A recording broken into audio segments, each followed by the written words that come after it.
महाभारत का प्रसंग है जब दुशासन का वध भीम ने किया था।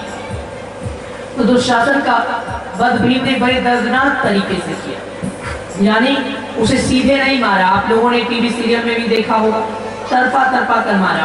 पहले उसके एक हाथ को तोड़ा, फिर जैसे उसने द्रौपदी को बालों से घसीटा था वैसे ही उसको भीम ने बालों से पकड़कर घसीटा और फिर उसके छाती का को फाड़कर धीरे धीरे उसके छाती का लहू पिया।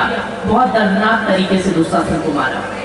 जब दुशासन इतना तड़प तड़प कर मर रहा था तो मरते समय दुशासन भीम से क्षमा याचना कर रहा था, चिल्ला रहा था, मुझे छोड़ दो, मेरी जान बख्श दो, मैं जिंदगी में दोबारा कभी कोई पाप नहीं करूंगा, कोई अधर्म नहीं करूंगा, मुझे एक बार जाने दो।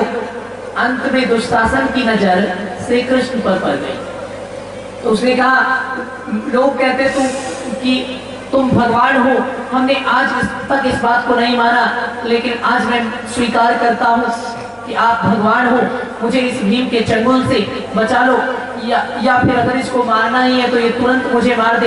ये पहले मुझे तड़पा रहा है, जीवन और मृत्यु के बीच में झुला रहा है, मुझे बड़ी पीड़ा हो रही है, बचाओ बचाओ, रोने चिल्लाने लगा। श्री कृष्ण पर दृष्टि पड़ी। वहां श्री कृष्ण ने गूढ़ ज्ञान दिया। श्री कृष्ण ने कहा, हे गांधारी नंदन दुशासन, सदैव याद रखो,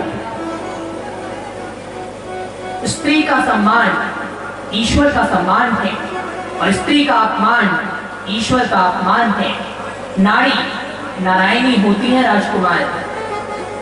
जो नारी का सम्मान करता है, यत्र नार्यस्तु पूज्यन्ते रमन्ते तत्र देवता, जहाँ नारी की पूजा होती है वहाँ देवताओं का वास होता है।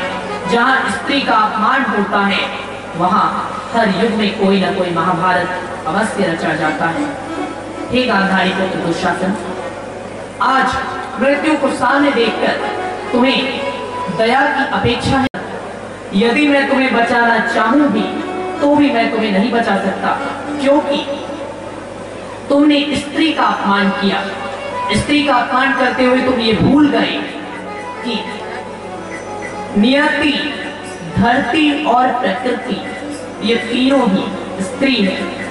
नियति वो भी स्त्रीलिंग है, धरती वो भी स्त्रीलिंग है और प्रकृति वो भी स्त्रीलिंग है, यानी ये तीनों स्त्री है।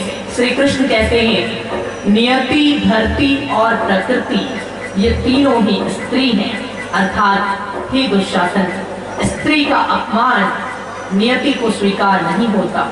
जो स्त्री का अपमान करता है, नियति उस अपमान को सहन नहीं करती है। धरती उसके बोझ को अपने ऊपर लेना नहीं चाहती। नियति स्त्री के अपमान को स्वीकार नहीं करती। धरती ऐसे व्यक्ति के बोझ को अपने ऊपर ढोना नहीं चाहती और प्रकृति ऐसे अधर्मियों को नष्ट कर देती है। इसलिए हे दुशासन, स्त्री का अपमान नियति, धरती और प्रकृति इन तीनों का अपमान है। तुमने केवल द्रौपदी का अपमान नहीं किया था, तुमने नियति, धरती और प्रकृति इन तीनों का ही अपमान किया था।